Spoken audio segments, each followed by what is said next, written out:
This is a massive issue, and this is a massive issue not just in Chilliwack, but it's very prominent in Chilliwack, especially in downtown Chilliwack, in the Chilliwack North riding. It's a huge problem.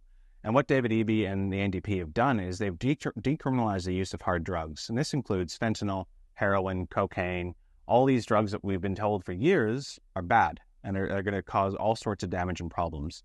And combine that with what they've started, which is called safer supply. So what they're doing is actually giving people an excess amount of hydromorphone, which is a very strong opiate medication. It's stronger than morphine. And they're giving them this medication, just giving it out as a safer supply to try and help stop them from using the toxic fentanyl. But what they're doing is by decriminalizing the drugs and giving out the safer supply, they haven't also then started up any recovery or treatment facilities.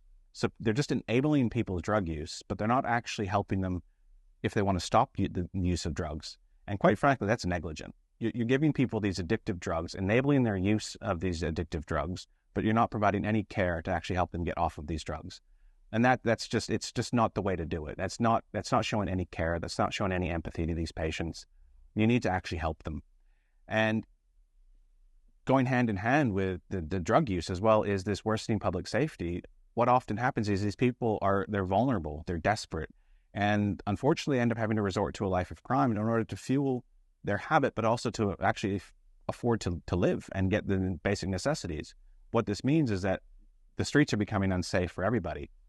People don't want to take their kids around downtown. People don't want to walk around. People don't feel safe going out after hours because it's no longer safe to do that anymore. You can't leave anything outside or it's going to get stolen.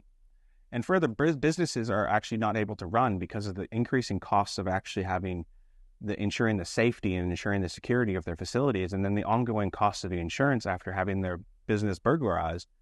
And it's just meaning that these costs are just becoming insurmountable. So these businesses are having to shut down. And this is all because of David Eby and the NDP government having this decriminalization and safe supply.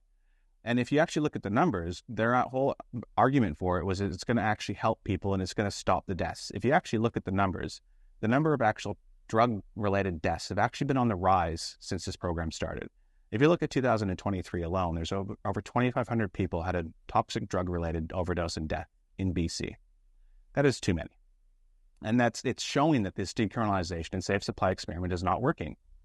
When Kevin Falcon, myself, and the BC United team are elected in October, we will stop this decriminalization project. We will stop safe supply. We're going to stop enabling people to use drugs. We're going to actually help them get into recovery and treatment. We're going to set up recovery communities so people are actually able to go in, detox off the drugs, but then actually address the underlying issues that are leading to the drug use in the first place.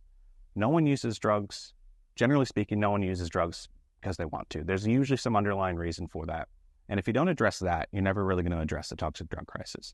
And that's going to be the biggest focus that we're going to look at is we're going to actually help people. We're going to give them the care and the treatment that they need to actually get off the drugs and actually help them recover and get better. We're going to show them some compassion and some respect.